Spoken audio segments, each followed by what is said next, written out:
And when we play the videos, I will tell you when, of course, and you can just click on them in the live chat and see them nice and clean. Okay?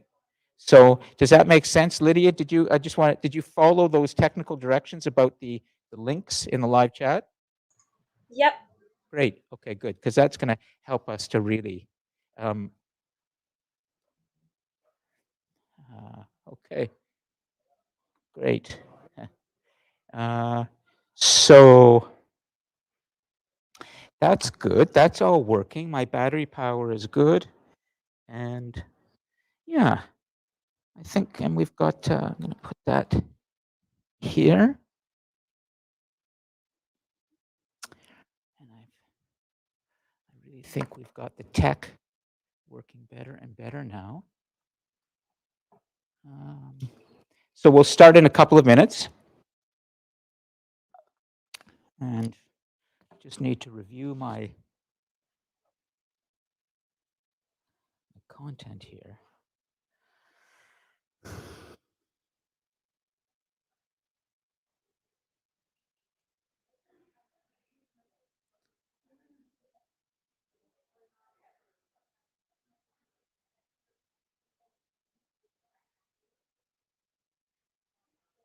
Okay, so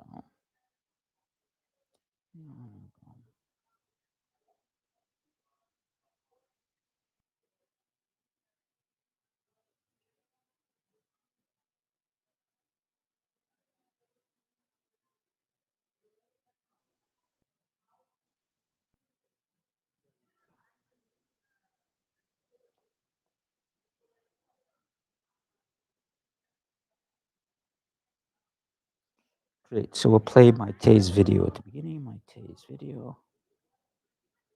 It's a way of reviewing. We're going to talk about reflection 3. Good. Yeah. Let's see what we've got here. Okay, so I could do it this way. I don't need to actually do that. I can simply bring them up here, and then I can close it like that. Yeah, that will work. Okay, so I'm just going to shut the door here, and we can start momentarily. How are you doing today? You okay? Yeah? Are you, would it be possible to sit even there, just so people can see that you're in the class? Or you don't have to say anything, but just to give a sense of the community of the class. But they will only see the back of your head. You okay with that? Or would you rather sit here? Okay. Okay. So what I'm always trying to do is create a sense of community, so that when people watch the recordings, there's so many, they will see everybody here, and they feel like they're part of a class. But I understand. Okay, as long as you're okay there. Okay. Whenever when you're ready to come up there, we will always welcome you. Okay, so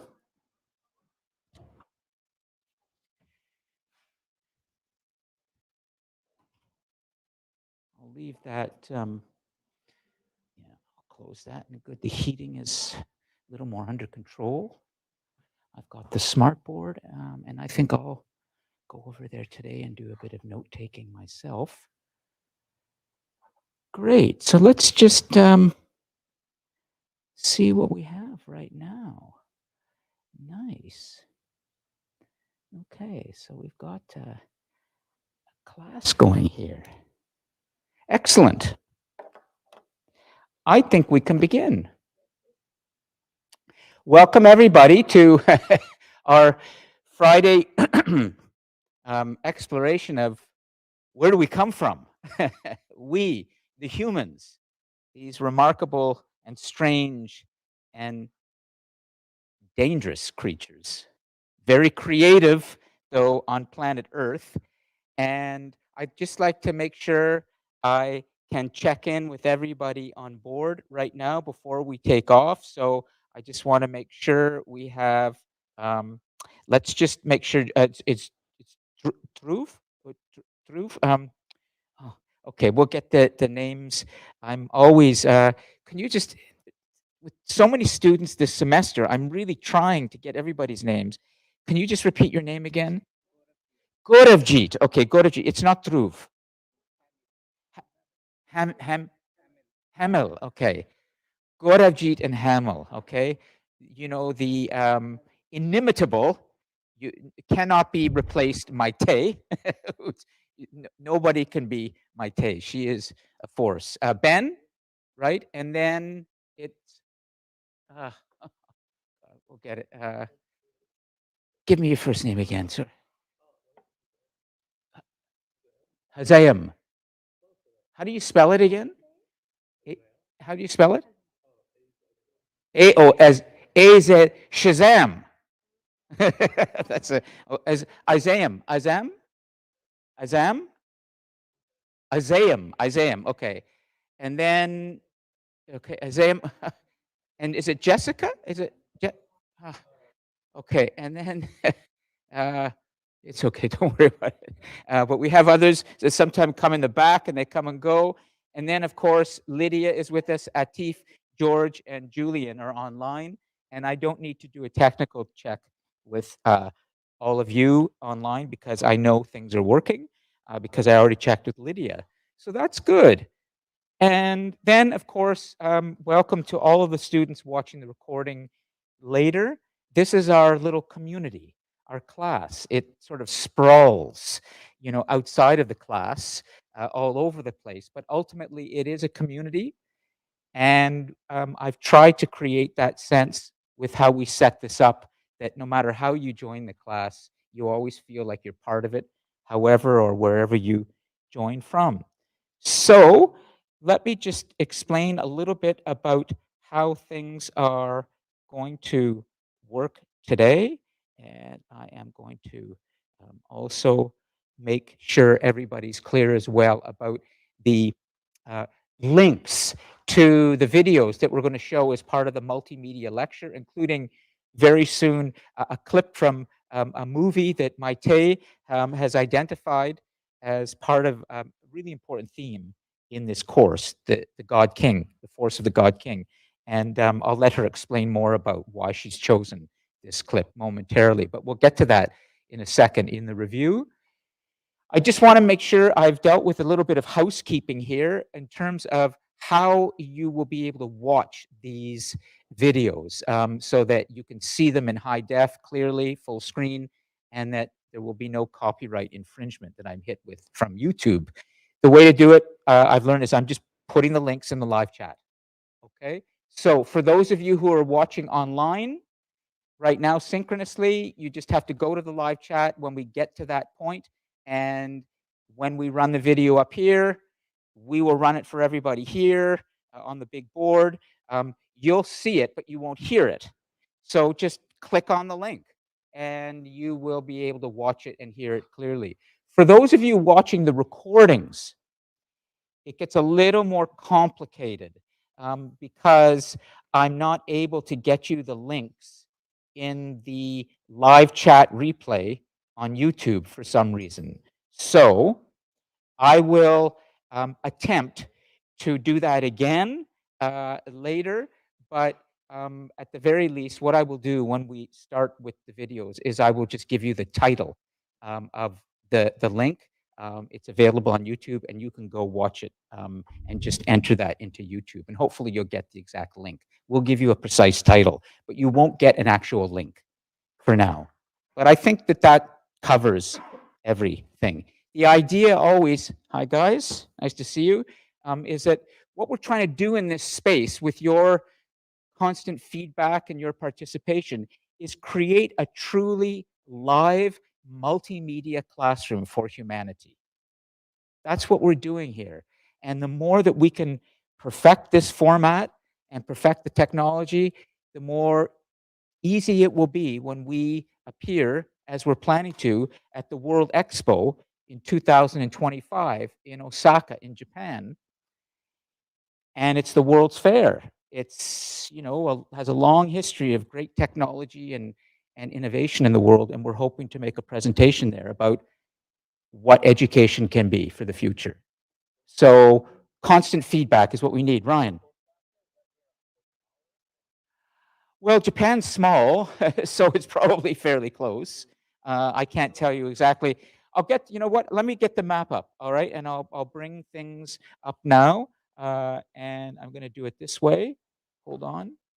So we'll start with, we'll put the map over here, and then we'll get, hold on. One more thing I want to do is get the notes over here, and I'm going to tee up Maite's video there. So we're going to start with very shortly. Just a second, I'll go. Oh, hold up. No, not yet. I'm just going to pull it full screen and get it teed up. Okay, so you can see King John from there. Oh yeah, absolutely. Yeah, no, I want you to explain. So what? Yeah, here you go. So Ryan is asking, where is Osaka in Japan, where we're hoping to present in 2025 the global classroom for all of humanity. And well, you can see Japan as you go north, just around, right, go far east to the edge of Russia and go down, and you'll see North Korea, and just across from North Korea is Japan, and it's small. So Osaka and Tokyo and Okinawa. Okinawa is an island, isn't it? Yeah, it's not in Japan, the larger island there. It's a smaller island, but that smells yummy. Ryan has brought a nice piece of juicy steak that he's eating, and I want to stop the class and eat right now. But it's okay. You can eat. It's all right. You know, the whole point is that we come together and we have a great conversation and we explore. And we can't bring wine or beer into this space, but wouldn't that be ideal? I know. But I do feel sometimes like we should, and that I would be like the DJ up here, and yeah, it would be great. So, oh well, maybe eventually, Maite, we can do that. So let's get going, okay? It's great to see everybody here. Everybody can hear clearly. See, the recording is moving. We can start. The link is there. So the first thing I'd like to do is bring a microphone to Maite. Do you want to come sit? And okay, so let me give you the microphone, because we're going to start with the review, okay? And the review is going to work like this. Just let me, here's Maite. I want to just set this up, and then I'm going to give it over to Maite for a few minutes. We are onto part 2 today of Freedom's Power. Okay, we're going to explore more about how the force of freedom will begin to really become so important.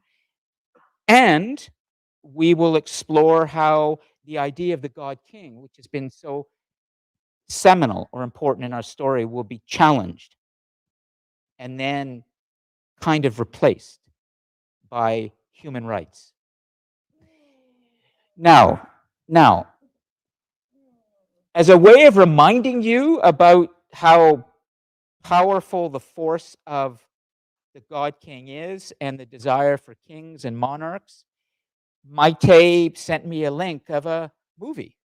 And you're looking at a person who actually is a very important king in human history, because something remarkable happened in about 1212 AD. And I'm going to let Maite explain this movie and the clip for about 4 minutes, and it will help you to understand more about the idea of a God King. And then we're going to move on with the story, okay? So go ahead. Yeah, go ahead and set it up for everybody. Okay, well, I'll go get the door. You can start. Hello? Yep. You hear me? Yep. Okay. Well, I would like to give some context out of this fragment of a movie we're about to see. The name is Ironclad. But Long have already told us about ancient civilizations, how they project this image of be total subjects to one person, and that person maintained this status as a god, and how everybody follow him, and that person made entire groups of people build and think and fight in a certain way, okay, for the glory of only one. And he was also kind of telling us, how come, how is that you follow these people? How come is that you, being a rational human being, falls for the idea of these people, of this guy being a god? Because that happened all over the world. We can see it with the Egyptians, we can see it with the Chinese, we can see it in Mexico, we can see it in many, many places, okay? In Persia, in the Roman Empire, okay? We can see it many places. And I told the first emperor, last, well, you saw Shuangdi's yes, metropolis, absolutely. last class I was telling you about fear. That fear is what makes human move. Because the only way, not only humans, but nature develops and Go on. evolve, sorry, words. Evolve is through fear Mhm. and discomfort. If you are comfortable, you're not going to move. You don't need to. You don't have to unless you run out of food. You don't have to unless there's a danger.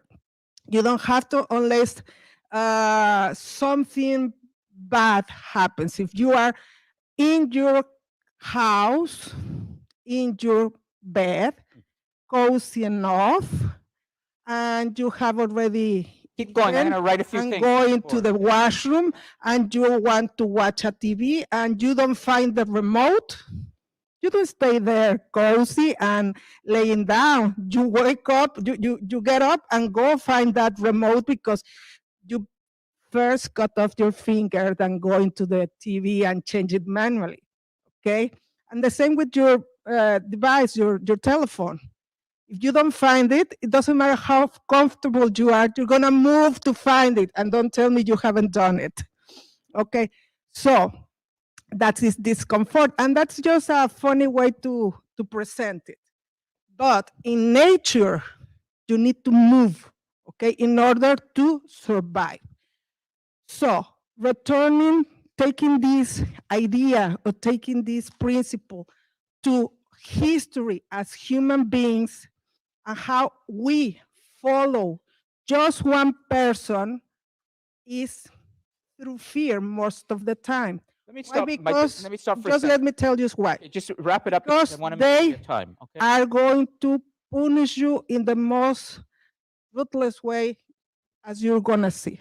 Okay, that's the video clip. This man right there is King John the First from England. If you don't know who he is, perhaps you have heard about Robin Hood. Robin Hood fought in the tales King John. He was the younger brother of Richard the Lionheart.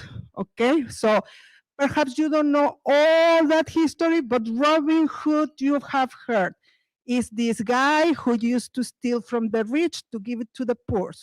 Okay, that's the period we are about to. I'm just writing watch. something for everybody, and they can hear Okay. me too. King George Magna Carta. was such a bad king that all the barons got together, all the barons that are 1212. also 1212. fight each other in 1212 Yeah. after Jesus Christ, after our era.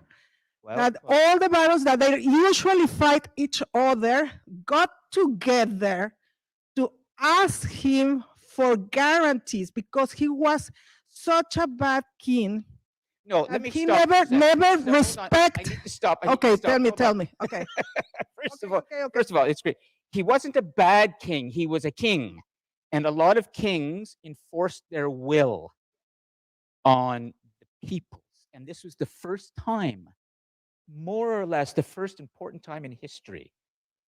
It's a turning point. It's a great moment. It's excellent, where the people, through the wealthy barons, not the people yet, but the wealthy people around the barons, challenge his will and say that your will needs to be contained in a law that allows us to have some rights. You can't just make decisions and act arbitrarily for everything.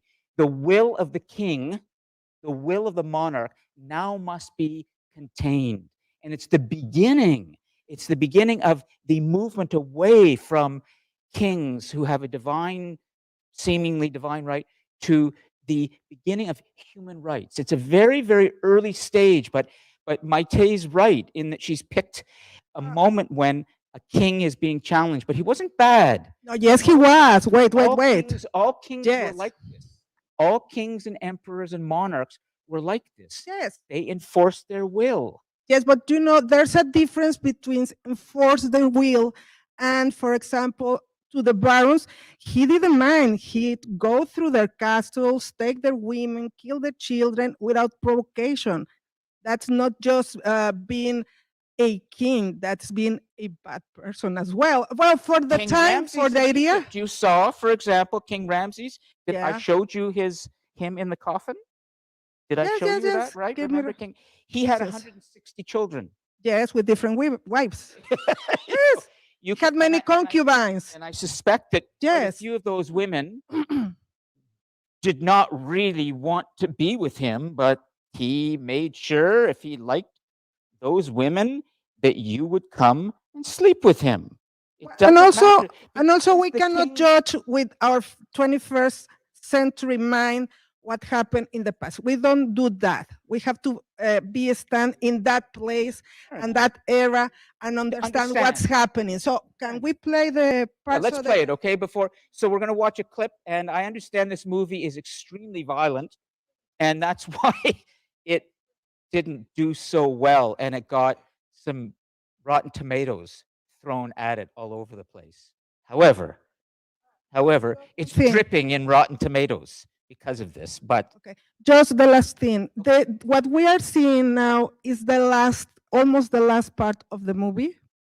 And it is after struggling to take back a castle from the rebels, the rebel barons, that dare defy Mhm. King John. And now we are about to see how he punishes the rebels. And So- for those of you watching online, go to 125:45.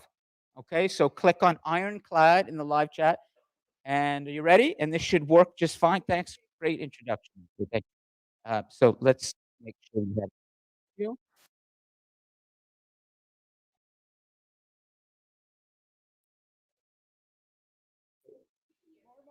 They will be able to hear online. It's the loudest. Just a second.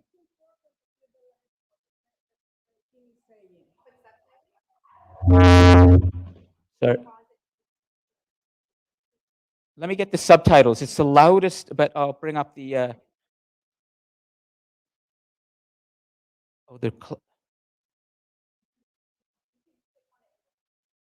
not coming up. We can hear. Hey, let me just check and see online.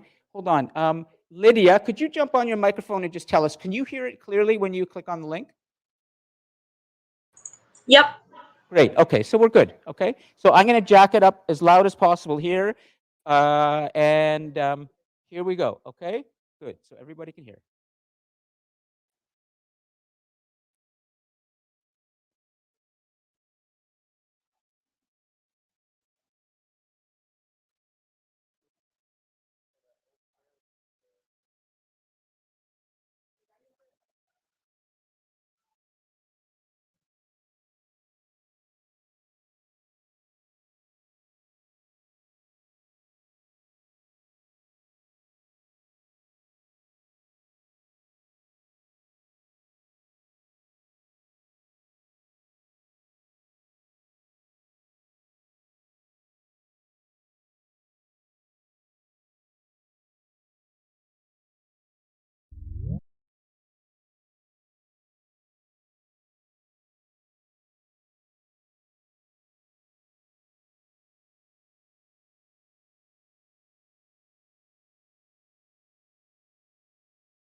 and it's a great choice. Thank you, Maite. Do you want to explain a bit more, and then I we'll just want to carry say on? something. Okay, this was in 1212. Yeah, Okay, that's right. that is considered the 13th century. That's and right. This is the way this was normal. Okay, everywhere in the planet, this was normal. And it was until French Revolution that it was like a little twist of the mind. Not the French. Before the French comes the American.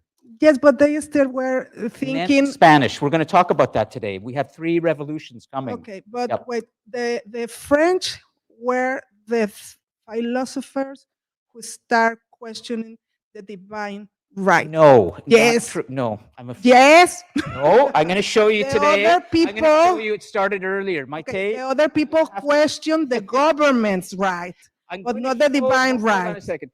Hold on. Yes, you're right in general, but the facts are a little off. But I'm gonna give you the proof today, okay? And I'm even gonna show you where I my really foot- want to see the proof. I will show it to you, and I will show you my foot, literally my foot in a running shoe at a place called Westminster Hall in London, in England, where a critical moment happened about 100 years before the French Revolution. So, but you're I don't want to. You're on the right track, and this is excellent what you've said. But I need to fill this in a little bit, okay? But thank you, Maite, very much for this to lead us off on the second part of Freedom's Power. You can't ask for much better than a dramatization with, I think I saw Brian Cox in there from Succession, which is amazing. That shows what happened when we start to challenge the ruthless, arrogant power of one supreme being. The cult of the supreme being is starting to come to an end. This is very important. And so let me just come back to it's going to take a while, absolutely. But I'm going to start with the good. Everything is working seamlessly. I can bring things in and I can read you things easily, because the idea is that I want to bring, with some great help from students, different media, including ultimately scholarship, good books from my library to help demonstrate that there is a narrative, a story we can tell based on good information. And so the sources I bring to class: Last Days of Socrates, Fall of the Roman Republic, Little History of the World, Eyewitness to History, and I might even read today from Thucydides and Herodotus, the 2 great historians of the Greek Empire and the Peloponnesian War. There are many books I can bring, but the point is, these books are written by scholars, people who care about good information, not people who just post stuff online and try to convince you of things. These are people who work for many years on trying to help you to understand what's real and what isn't. So, Freedom's Power, as Maite has helped us to see this morning, did not come quickly, but it's there in all of us, because in the story of humanity, we have to confront this idea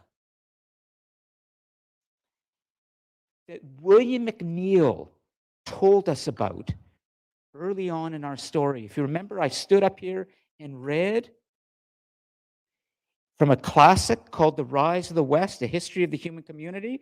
And I think Aziam came up to me after and said, "Where can I find that book?" All 800 pages of it.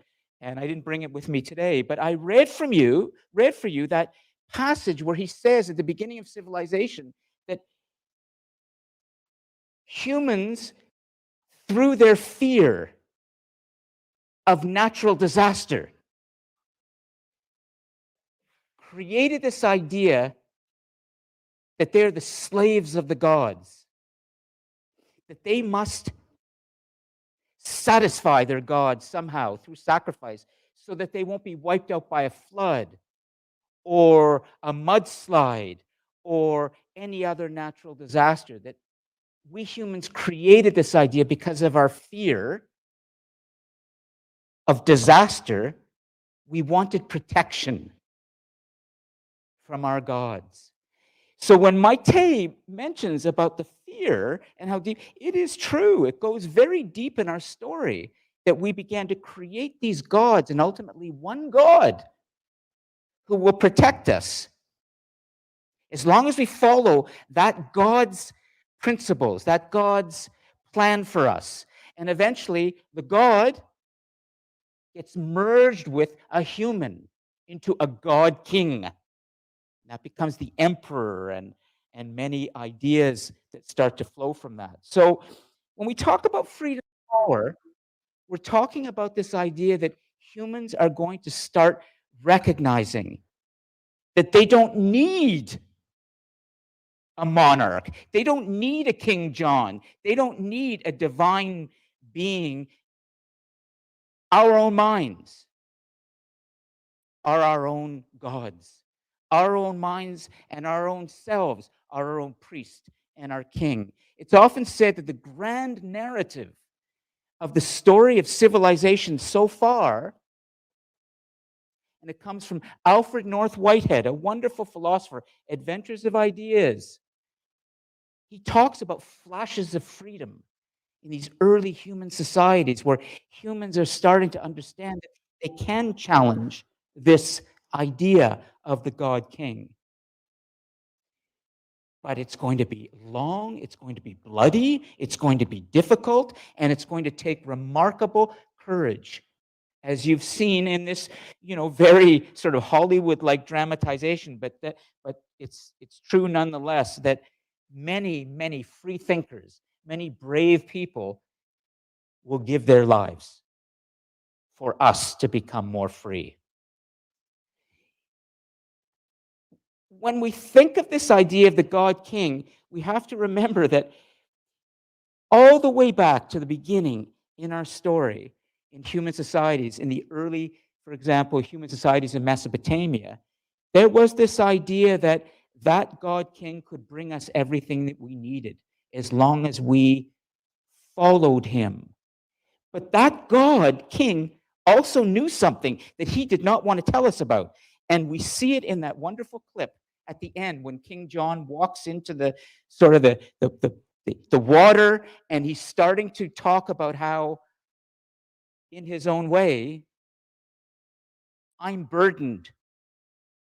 I'm a human being too. And I'm supposed to administer this power with this kind of brutality because that's what I was taught. That's what my own father told me to do.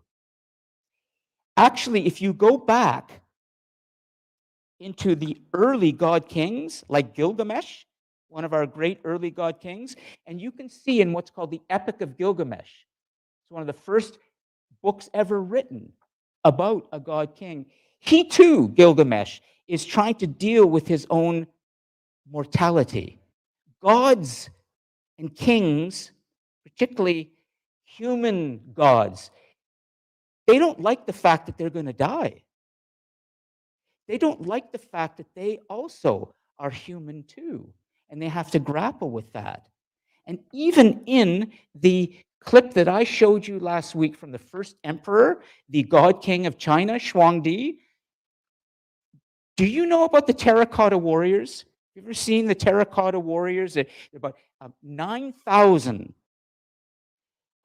stone warriors that were, or terracotta, I should say, that were carved by individual artists at the time of the great Shuangdi, the emperor I showed you. And do you remember in the clip that I showed you from the first emperor, you saw some of those terracotta warriors standing around him? Today, if you go to a pit in China where these terracotta warriors were discovered, you will see that Shuangdi, Shi Huangdi, the first emperor of China, actually commissioned not only this massive necropolis where he is still buried, but he took with him to his grave 9,000 of these terracotta warriors that he had built, made for himself, all very lifelike, that we've only recently discovered, because Shi Huangdi wanted to be protected in the afterworld. Why? I would put to you, and some scholars would say too, that he was worried about retribution. He was worried about all the people that he killed, about the control that he exerted on his people. And he wanted to make sure that he had an army to protect him. So he takes 9,000 of these six, each of them are about 5.5 feet to 6 feet. Each of them is a very lifelike representation of one warrior from that time. He commissioned many artists to do these, many sculptors, so that he would have the protection in his afterlife. You have to wonder why a god king would want that kind of protection. Maybe because he had a crisis of faith. Maybe he worried about retribution. So we need to understand now more about how is it that in these societies, including Rome, as we began to see last week, we saw that the Roman Empire, through the figure of Julius Caesar, began to face a turning point about 2,000 years ago. And the emergence of Jesus of Nazareth, the emergence of Christianity, the most important religion in the world today in terms of the number of people who follow it. There are about 8 billion people on planet Earth today. About 2.5 billion of them follow Christianity or some form of it, whether it's Roman Catholicism, whether it's Protestantism, whether it's baptism, whether it's any denomination. Islam comes second, about a million or 1.5 billion. Hinduism, yes, but not with the same numbers as Christianity. There is no faith in the world, in terms of numbers, that can compete with the figure of Jesus. He may be the most important person in our story so far. And do you know what? He would not have emerged had there not been a Roman Empire. And he would not have emerged had Rome not transitioned from a republic to a monarchy or a dictatorship. But it was because Rome transitioned to this. It was because Julius Caesar grasped for ultimate power. He was assassinated for that. And then his son, or his adopted son, Octavian, was put in his place, that Rome became a dictatorship. And then we have this figure of Jesus in the Roman province, Roman community of Nazareth, who emerges to challenge that power, and he will be executed for that. He will become a figure that is so important for this story, but there's something else that is really important. And I'm going to move on now from religion. I'm going to move on from the Roman Empire and from these figures of God kings to tell you how it is that we begin to change this. Okay, Maite, go ahead. Okay, I think that leaving behind the king god theme, it's now good because we need to move forward, as you said. Yes. But I also think that, as you just wrote and we will just listen, the divine rule of kings should be put in perspective. How come kings, because John was a Christian, okay? He was not from ancient Egypt or Rome or anything. He was a Christian kingdom, okay? So I think we should give them context and how we move from king gods or God kings, I don't know, God kings, to divine right of a Christian king. Well, I think they I can need to fill this in. know. Let me fill this in for you a little bit, okay? Let me do a little bit of actually. Fair point. Fair point. Okay, so let's take a look at the map of the world for a moment. Okay, I'd like everyone to orient themselves, and I'll bring this. Well, as long as you can see it there, okay? And let me help you with this because if you look at the map right now and you go to the Mediterranean Sea, and you will see sticking into the Mediterranean the two great peninsulas. There's the sort of the Greek peninsula, and there's the Italian peninsula, the boot. Okay, the boot. That boot is where Rome began and where Rome grew into this massive empire that surrounded the Mediterranean. And you asked, you asked last week, how did the Roman Empire become the empire? You want to know how? I can read you something from a tremendous, almost eyewitness account from Plutarch. Plutarch was a historian writing not long after Julius Caesar was assassinated. He's one of our first biographers.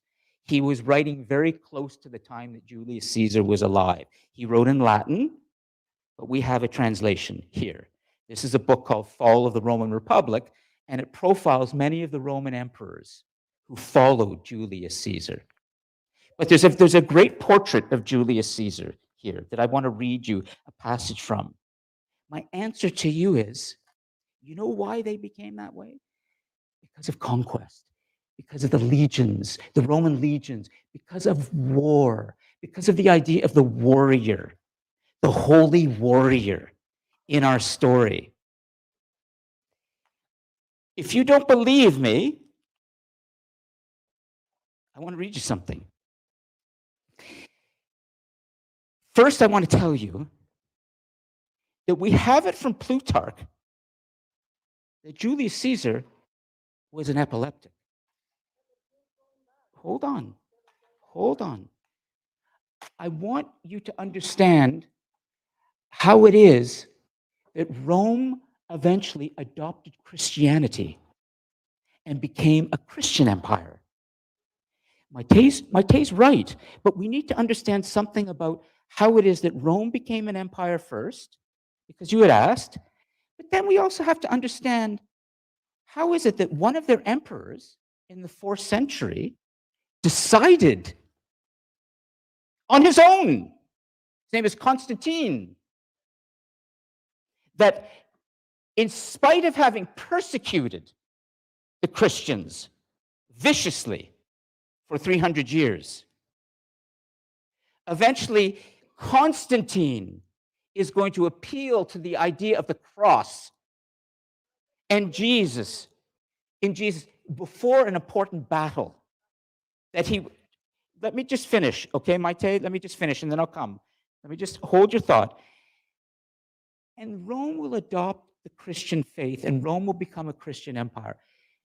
I need you to hear why war and why conquest was so important and why we will have to face this very fact and realize that we humans don't really need war.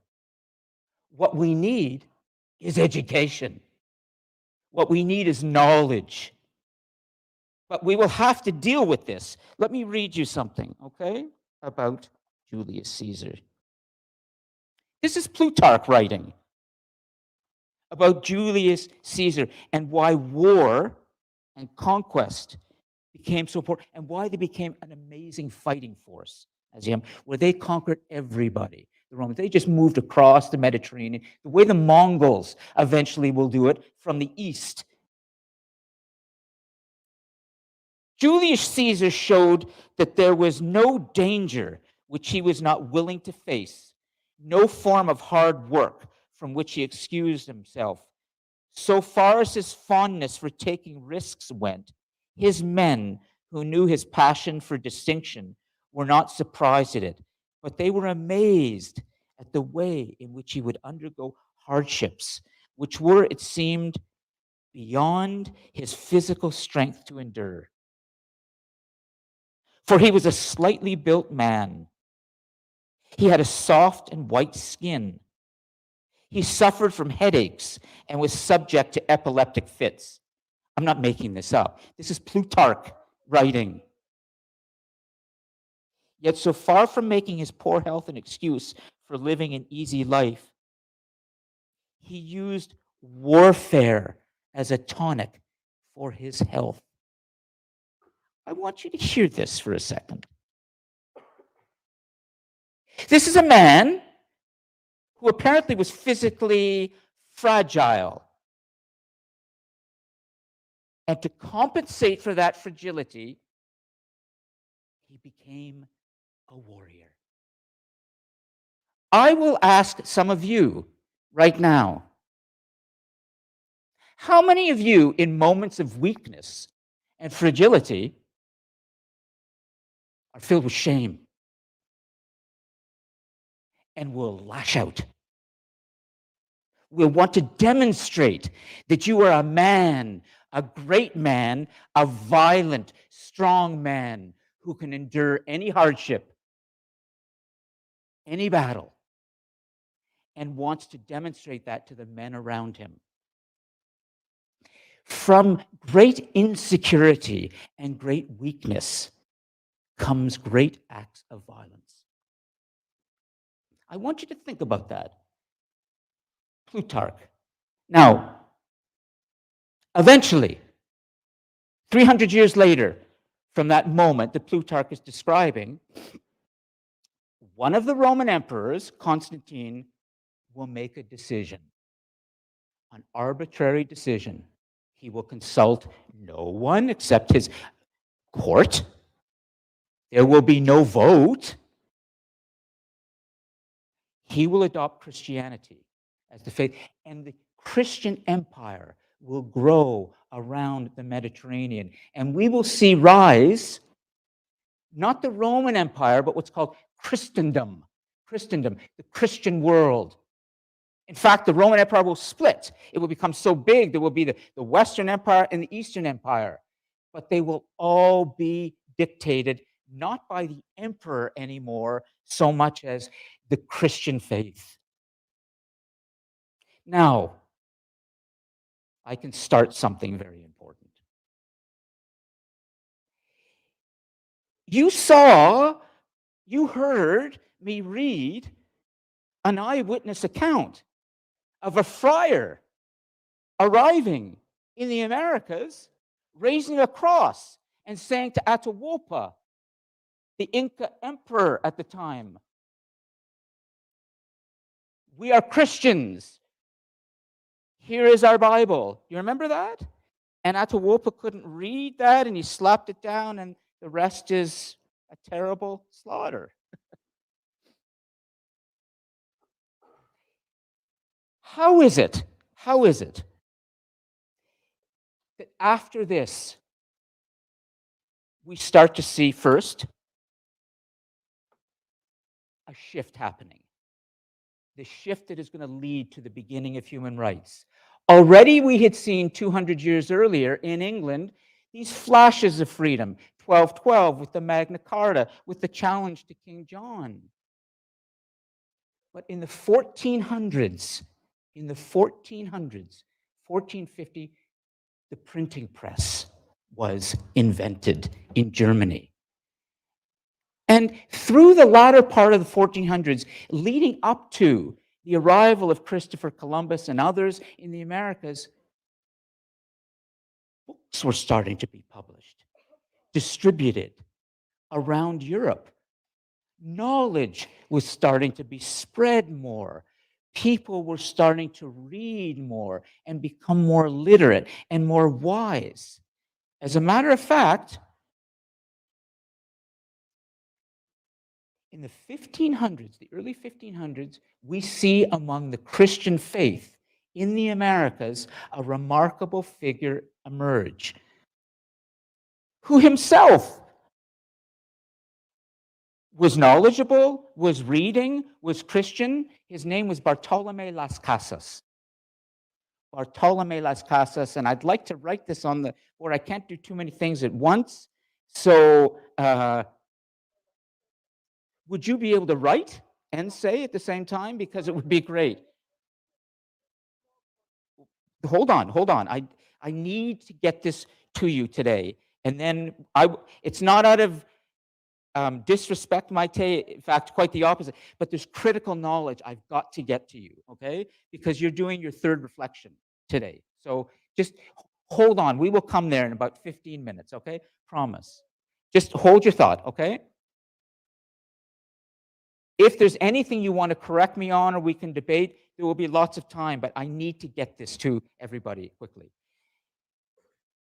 In the 1500s, early 1500s, around the time that Francisco Pizarro, the conquistador who came to Peru that you heard from the account of that I read to you when he challenged the power of Atahualpa, there were other people in the Americas then, Christians,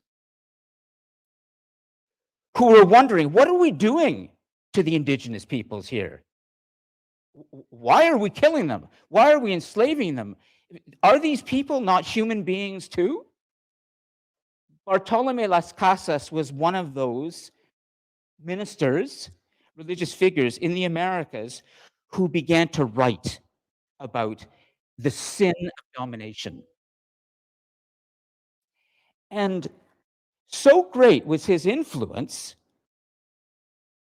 that in 1550, there was a remarkable conference in Spain in a place called Valladolid. It's a city in Spain. And the Spanish king at the time asked, if you can believe this, he asked Bartolome Las Casas and Miguel de la Sepulveda to come for a 7-day debate in his castle in front of many other invited guests to debate a critical question. Bartolome Las Casas had written a book called The Apology, a big book, where he wrote all about what the Spanish were doing to the indigenous peoples of the Americas and how wrong it was. But then there was, we might call them today the white supremacists, the populists, led by Miguel de la Sepulveda. He was a doctor. Miguel de la Sepulveda, I think I have the pronunciation correct. And he was writing at the time, and he was supported by many who said, we must continue our conquest of these indigenous peoples. They are inferior beings. They are basically women or children, and they need to be taught the ways of our life, our Christian faith. And so the king asked the two of them to come and debate. What should we continue to do, gentlemen, in the Americas? Should we treat these indigenous peoples there as inferior beings and slaves and people who should be dominated? Or is it possible that they are humans too? Imagine this debate for 7 days. They debated this very question. And the question they were trying to understand is at the heart of human rights, the heart of the world we live in today, which is it true that all people are equal? Is it true that the indigenous peoples that we encounter here in one part of the world and over in another part of the world are just like us? They're humans too? They're not animals? They're not savages? Now, we all take this for granted. We sit here and we take our rights for granted. We take a bus or a subway to campus, and on the wall of it is the Ontario Human Rights Code. It says we all have a right to be free from harassment and discrimination, that everybody has free and equal access, or fair and equal access to basic services. Well, we had to debate this. We had to fight this. We had to win these rights. And it started with certain kings, certain figures opening a door up to a new way of looking at the human being and trying to understand.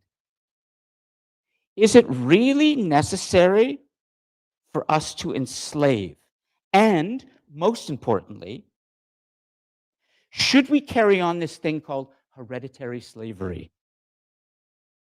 This is a moment in history that is very important for all of us, because through the era of the God Kings and through the time of also King John and others, if you were born into royalty like King John, you would become the king.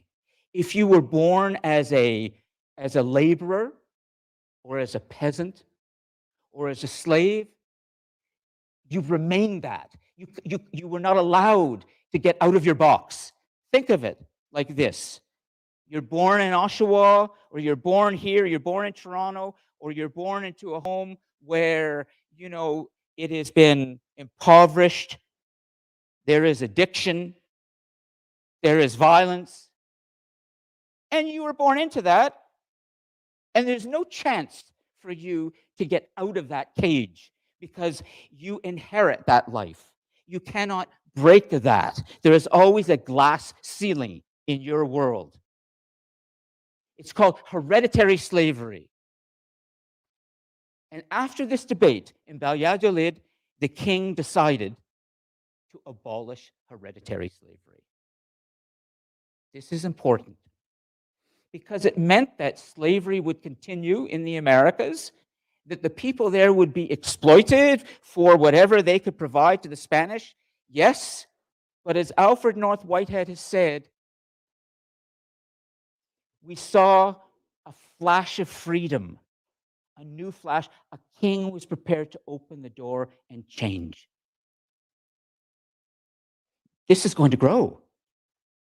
You see, we begin to understand something that is going to become the basis of what we call the Renaissance or the Enlightenment or a new way of thinking about ourselves.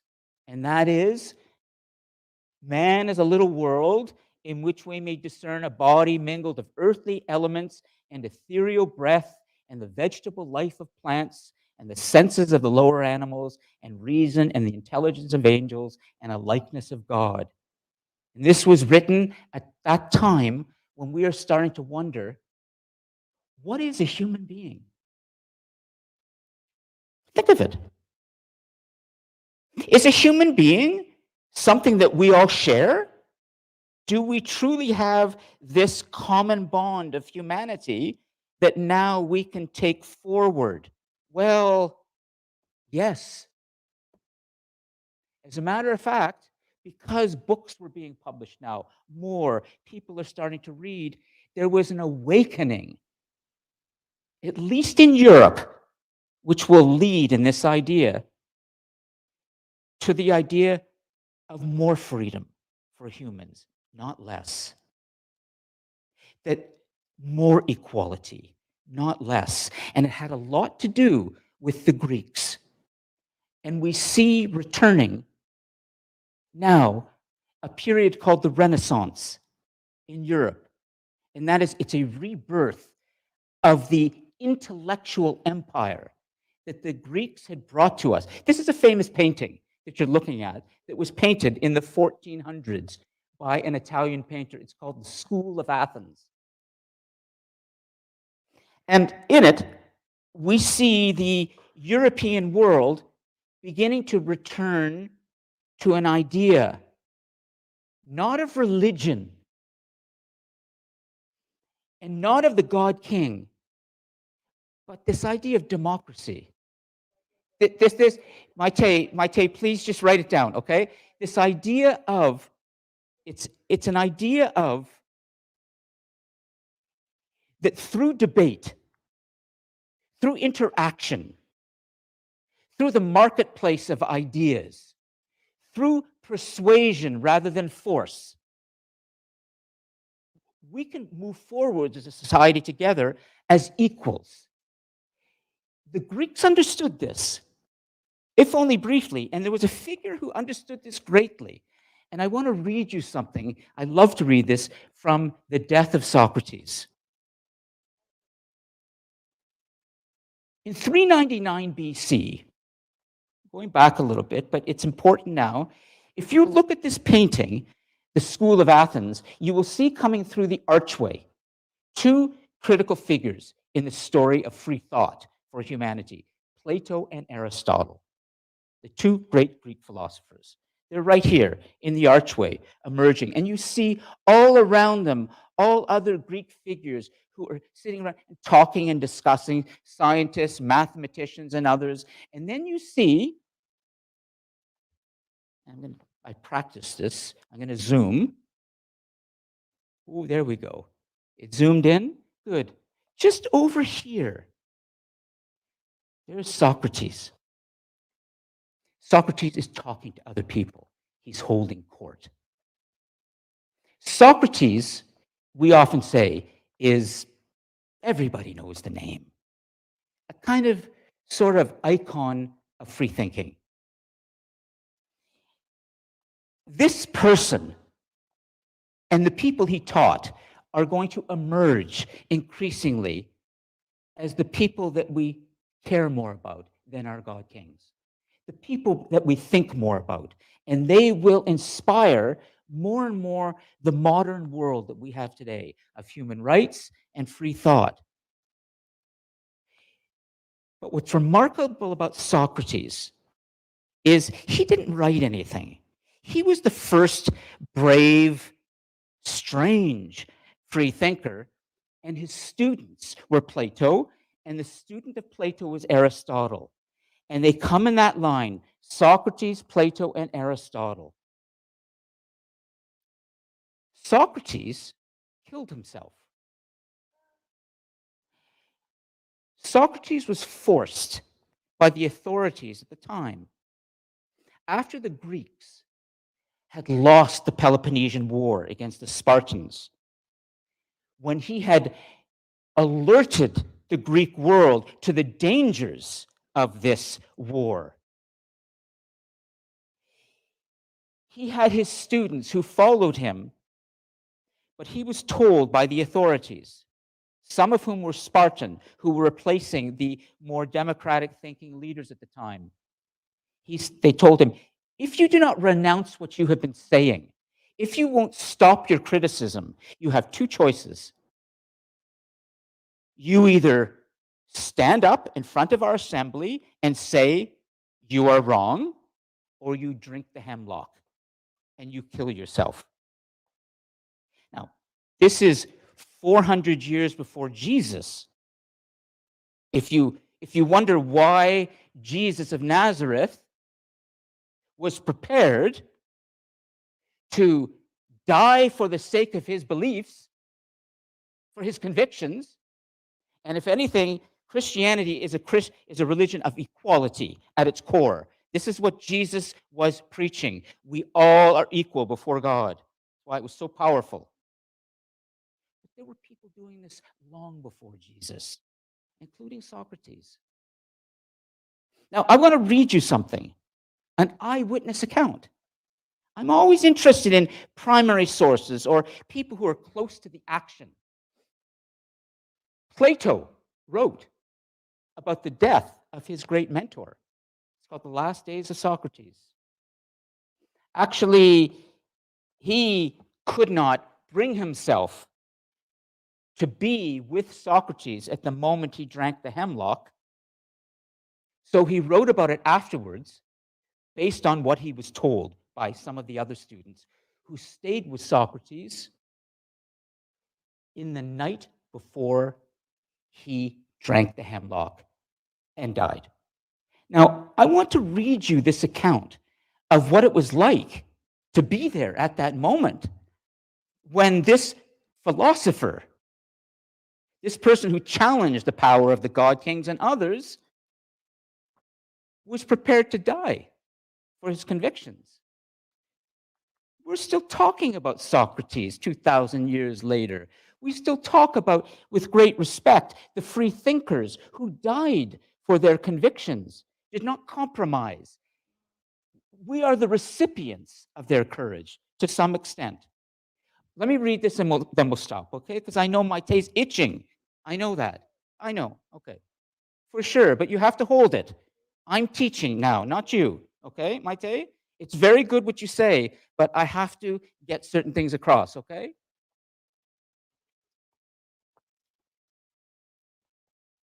When we talk about freedom's power, we're talking about a power that people have been prepared to die for. Your freedom, your free thinking, and all of those who will follow would not have had the courage if others had not come before them and also had been prepared to sacrifice themselves. So we have a debt to these individuals who die, and listen to how he died. So we waited. This is one of the students who was there in the prison where Socrates was being held the night before he has to drink the hemlock. So we waited, discussing and reviewing what had been said, or else dwelling upon the greatness of the calamity which had befallen us. For we felt just as though we were losing a father and should be orphans for the rest of our lives. Meanwhile, when Socrates had taken his bath, his children were brought to see him. He had 2 little sons and 1 big boy. And the women of his household, they arrived. Now, I want to just add, as important as Socrates was in taking us in a new direction, unfortunately, his view of women was stuck in the past. So we're seeing it opening a door towards freedom, but we're not seeing emancipation and the kind of equality we see today. We're seeing the beginnings of it. He talked to them and gave them directions about carrying out his wishes. And then he told the women and children to go away. And he came back himself to join us. It was now nearly sunset. Because he had spent a long time inside, he came and sat down fresh from the bath. And he had been only talking for a few minutes when the prison officer came in and walked up to him. Socrates, he said, at any rate, I shall not have to find fault with you as I do with the others who are condemned for getting angry with me and cursing when I tell them to drink the poison. I am just carrying out the government's orders. We know this type of person. Just follow the orders, obey. I have come to know you, Socrates, during this time, that you are the noblest and the gentlest and the bravest of all the men that have ever come here. And now especially, I am sure that you are not angry with me, but with them, the government, because you know who are responsible. So now, you know what I have to come to say, Socrates. Goodbye, and try to bear what must be as easily as you can. And as the officer spoke, he burst into tears and turning around, went away. Socrates looked up to him and said, goodbye to you too. We will do as you say. Then addressing us, his students, he went on. What a charming person. All the time I have been here, he has visited me and sometimes had discussions with me and shown me the greatest kindness, and how generous of him now to shed tears for me at my parting. But come, let us do as he says. Someone had better bring in the poison. If it is ready, prepared.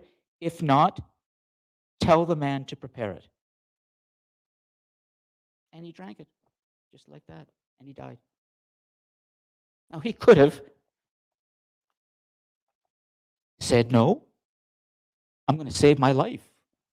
I'm going to make sure I stay alive so I can continue teaching and bringing this word. But he He was prepared to give his life for his conviction and not lie. He did not want to stand up in front of the assembly and say, I'm wrong. Because in his heart, he knew, he believed, we must be able to criticize our governments. We must be able to think more freely. We must provide more equality in some ways. We must get beyond this kind of authoritarian structure that we have had and build something new. And Socrates' death is something that is so important to us.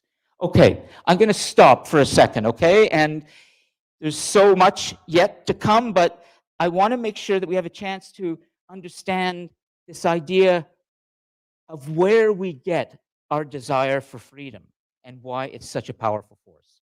Okay, so Maite, let's please go ahead, and then I'm gonna roar through a few other things, okay, quickly, but let's spend some Okay. time, okay? For Okay. sure, you have time. First, I would like to appoint the context about that two figures.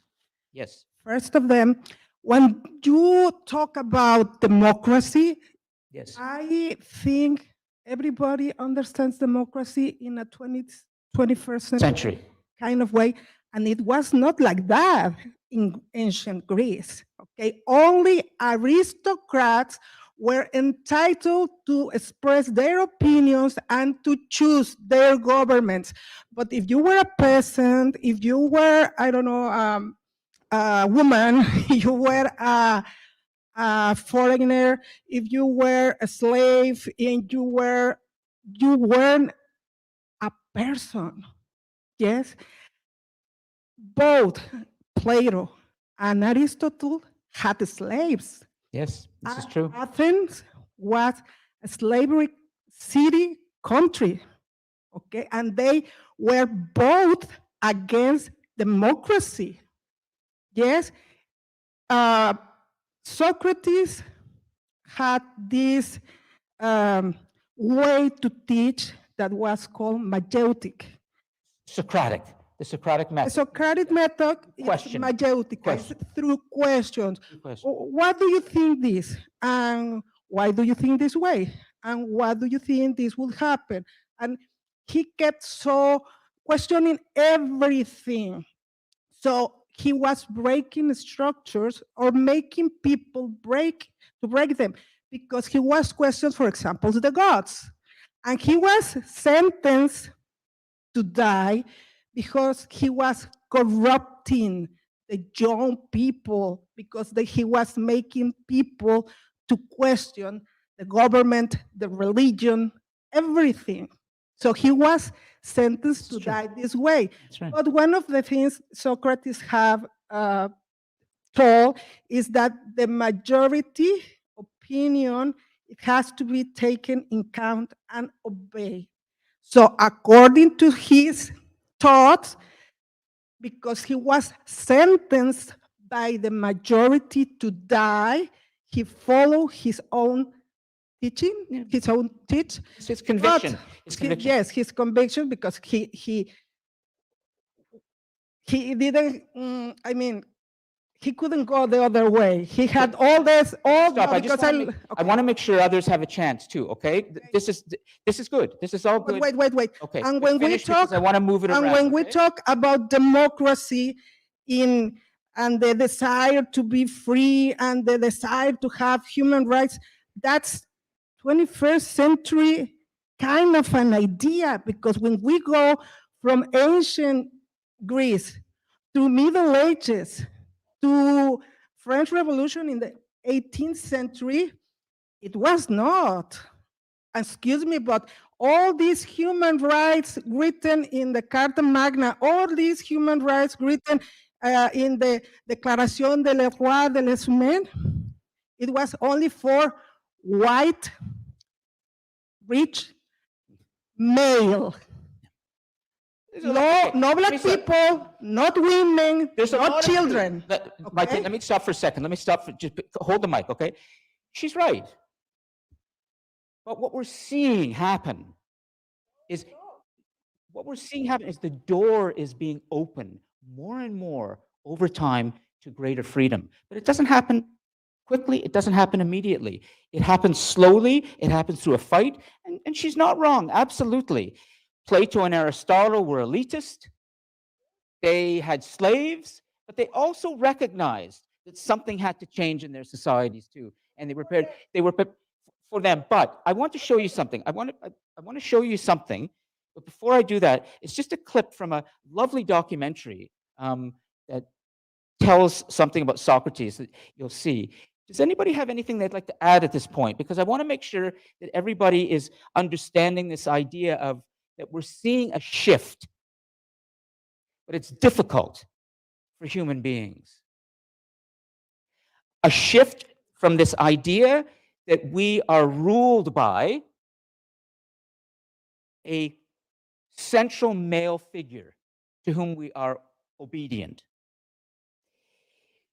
The critical question to ask when we're talking about civilization, when humans begin to come together into their larger communities, when they come out of the wild, they come out of the wilderness, and they begin to build the metropolis, is we're building these complex cities where strangers live together, not just families anymore. Hunters and gatherers and others and foragers, they traveled as next of kin.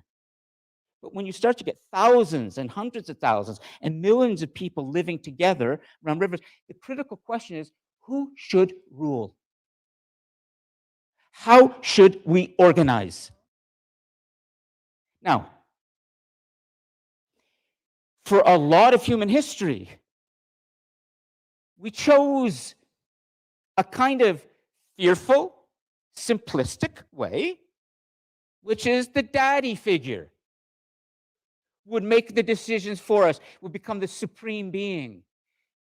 But inside of us is a free person, so desiring to get out. It is part of the human condition. We all want to be more free. The question then becomes, are we ready for that freedom? Because guess what? In our society today, where there's more freedom, and we have this thing called democracy, and more countries are becoming democratic, do you know how messy and complicated more freedom is? The harder thing to do in life, and you may learn this as you get older, is you sort of surrender and give up on the idea that you can control everything. You can't. It's not possible. And what you decide is that you will become fully present for a messy, complicated life, that you will not be afraid of reality, of all that conflict. You will jump into it and you will try to make sense of it, because it's our only and best way, which is everybody must be respected. Everybody must be free. But how do you do this? How do we organize ourselves? It's going to be really complicated, really messy, and very difficult. But the alternative is not greater control, because people will be unhappy. And so Socrates, in a way, in his own simple way, he was understanding that we all have the power of critical thought. We all have the power to question things. I'd like to show you a clip from this documentary called Empire of the Mind. Liam Neeson narrates. And in this, we're taken back to that great Peloponnesian War. And we're taken back to Athens. And at that time, Pericles, who was the leader of Athens, had led the Athenians into what would be a disastrous war. He'd made a very, what he thought, clever decision, but it ended up being terrible for the Athenians.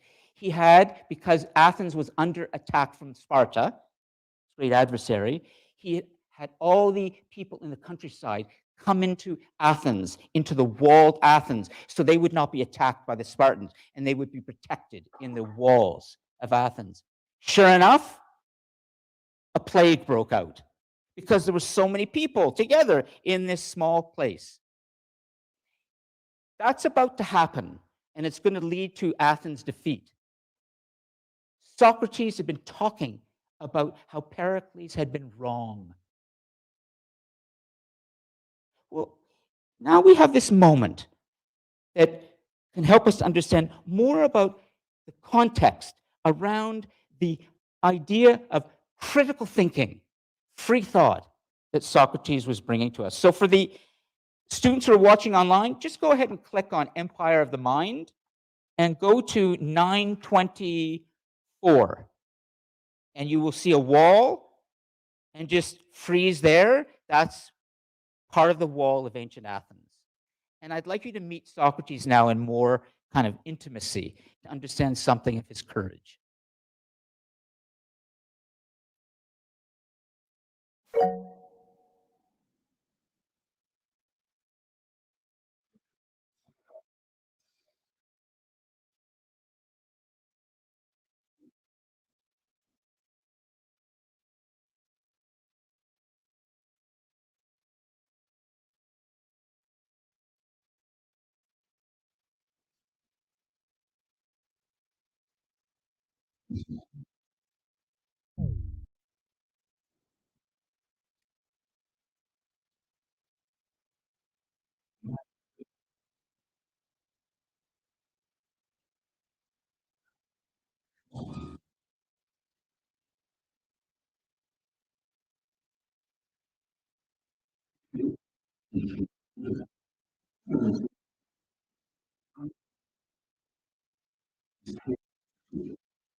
I'm going to turn on the light.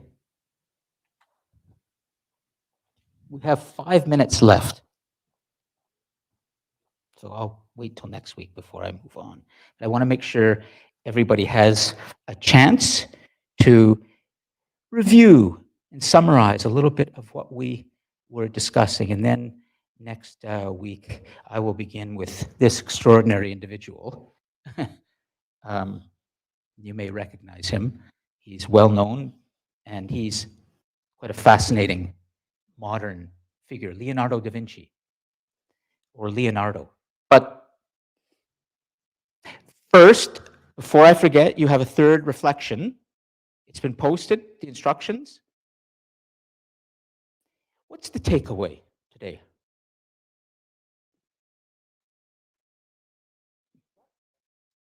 What's the takeaway? Let's see.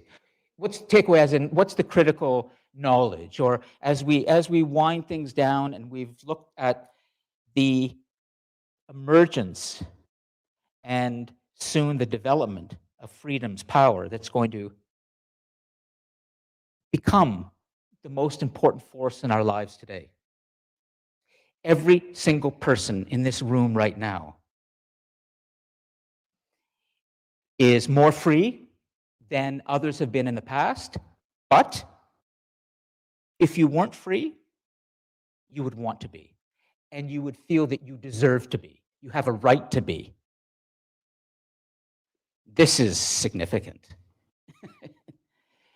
So I'm sure if I canvassed everybody to ask how important is your free thinking so that you can think your own thoughts, how important it is to live the way you want and not have somebody tell you what to do, you would say, of course, I want to be traveling from India and coming here, even if I'm told I can't. And of course, I want to go to Canada with my 2 children and my spouse, my wife, you know, and live bravely as Maite does. She's a woman who lives bravely with her free thought and her way that and is absolutely courageous.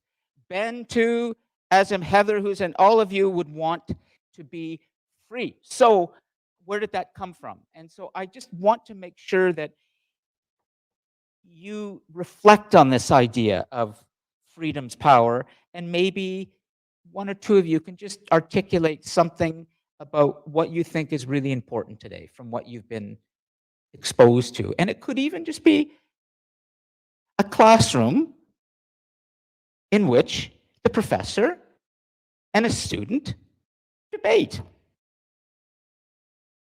It might not be something you're used to. I'm happy, as long as we can do it within our time frame, to be absolutely challenged and we can discuss openly. I just wish we could go on. But this is a free space. So what is it about today that you're going to walk away with and maybe reflect on in your 425 to 450 word reflection now? It's longer and it's worth 15%, not 12.5. Yeah, I just want to go give you a mic, okay? And I'll go online and then we're going to conclude, okay? You go ahead, all right? But I just want to make sure I give everybody a chance, okay? No, my question is, what's the title for this reflection? Freedom's Power Part 2. But let me check and see what's happening over in online. If there's anything in the live chat for a second before we conclude. Oh, there's quite a bit here, or a little bit. So let's go. Well, we have a comment from George.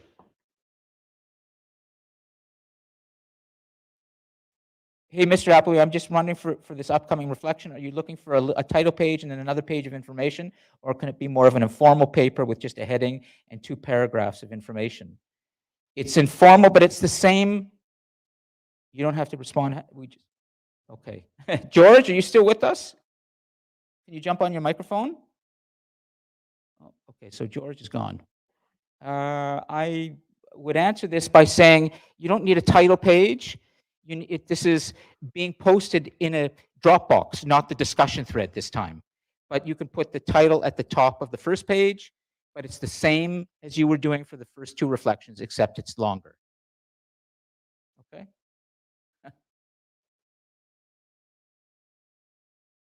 Yasmin, anything you'd like to add? Had some good things to say 2 classes ago. We had a good conversation about the Middle East.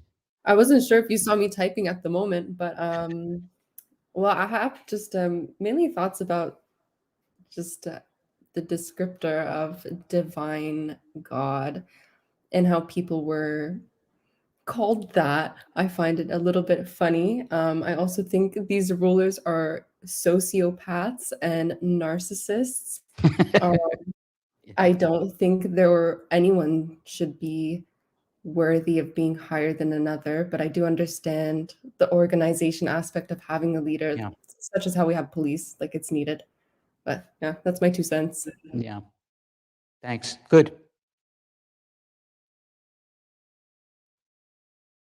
Okay. Do you want to wait till next week so we can conclude now, Maite, or is there something you want to say other than because we're a little over and I want to make sure everybody gets out on time? But I have just 3 minutes to explain something. What's that? 3 minutes to explain something. Okay. I'm going to say no for the sake of time, okay? Just because I want to make sure everybody. But you sure? Okay, I just want to make sure, but can you make a note and then we can bring it up in the review next class and we can start next class that way, okay? What it had to do with the divine role and how it began.